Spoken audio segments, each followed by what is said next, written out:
کیا جی P fund سود ہے؟ آج کل کی جدید تحقیق کی روشنی میں بتا دیں کہ جی پی فنڈ پر حکومت جو سود دیتی ہے کیا وہ صحیح ہے؟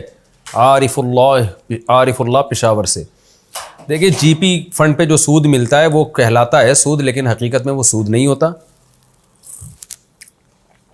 وہ یہ ہوتا ہے کہ تنخواہ سے کاٹ کے نا بعد میں بڑھا کے دے دیتے ہیں، تو وہ چونکہ امپلائی کا اس تنخواہ پہ قبضہ ہی نہیں ہوا ہوتا، تو وہ قبضہ ہوگا، پھر وہ دے گا گورنمنٹ کو، پھر اس پہ جو اضافی ملے گا وہ سود ہوگا۔ کیونکہ تنخواہ سے کٹ رہا ہے تو یہ لیٹ تنخواہ ہے جو بڑھا کر دی جا رہی ہے، یہ تنخواہ کا حصہ ہوتا ہے یہ، تو اس لیے یہ سود نہیں ہے۔ بہرحال سیڑھی چڑھتے اور اترتے وقت کا ذکر، سیڑھیاں چڑھتے ہوئے اللہ اکبر اور اترتے ہوئے سبحان اللہ پڑھنا سنت ہے، تو کیا ہر اسٹیپ پر اللہ کا ذکر کرنا ضروری ہے یا ایک بار پڑھنے سے سنت ادا ہو جائے گی؟ بنت قمر کراچی سے۔ دیکھیں، حدیث میں تو آتا ہے کہ جب بلندی پہ جاؤ تو اللہ اکبر کہو، تو ایک دفعہ کہنے سے سنت تو ادا ہو جائے گی، لیکن پورا ثواب جبھی ملے گا جب پراپر اللہ اکبر کا ذکر کرتے رہیں۔ اور اترتے وقت ایک دفعہ بھی اگر سبحان اللہ کہہ دیا تو سنت کا ثواب مل جائے گا، لیکن افضل یہی ہے کہ جب تک اترتے رہیں مسلسل سبحان اللہ کہتے رہیں، جتنا کہیں گے اتنا ہی ثواب ملے گا اس میں۔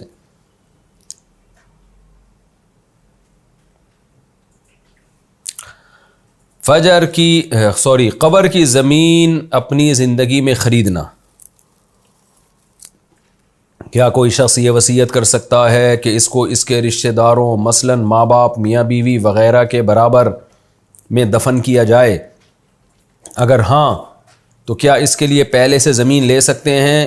کیونکہ یہاں پر قبر کی زمین خریدنی پڑتی ہے۔ خرم خیرانی امریکہ سے۔ وصیت کر سکتا ہے، کوئی حرج نہیں ہے، لیکن مرنے کے بعد آپ کے لواحقین پر لازم نہیں ہوگا کہ اس وصیت پر عمل کریں۔ اخلاقی ذمہ داری ہوگی کہ اس وصیت پر عمل کریں، لیکن کوئی شرعی ذمہ داری نہیں ہے۔ اور اگر آپ نے زمین کسی نے پہلے سے خرید لی ہے تو یہ بھی جائز ہے، کوئی گناہ نہیں ہے اس میں۔ لیکن پھر اگر دوسرے شہر میں انتقال ہو گیا تو پھر لواحقین پر یہ لازم نہیں ہوگا کہ آپ کو دوسرے شہر منتقل کریں اسی جگہ جہاں آپ نے دفن کی وصیت کی تھی، یہ لازمی نہیں ہوگا، وہ جہاں چاہیں دفنا دیں۔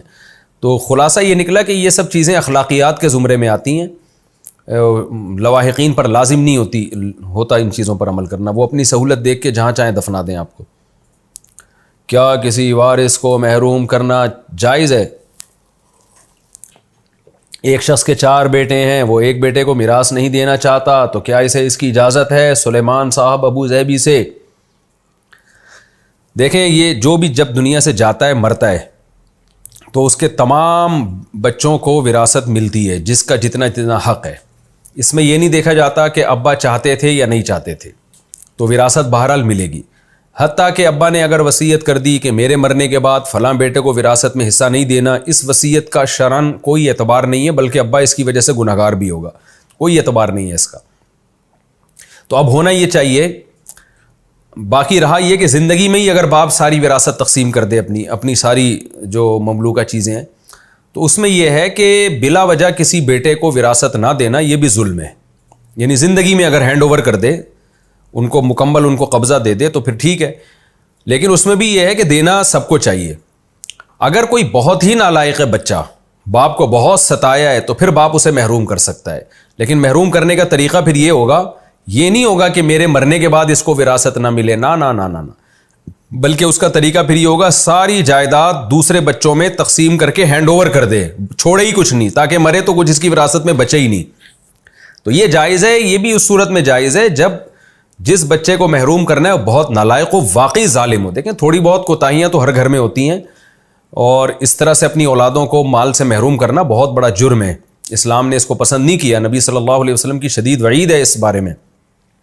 لیکن بعض دفعہ بیٹا بہت تنگ کرتا ہے اپنے باپ کو، اپنی ماں کو، زندگی عذاب بنا دیتا ہے اور جو ہے بہت زیادہ اذیت میں ڈال دیتا ہے، تو پھر ایسی صورت میں باپ محروم کر سکتا ہے، لیکن محروم کرنے کا طریقہ میں نے بتایا، زندگی میں ہی ساری جائیداد دوسرے بچوں میں تقسیم کر دے۔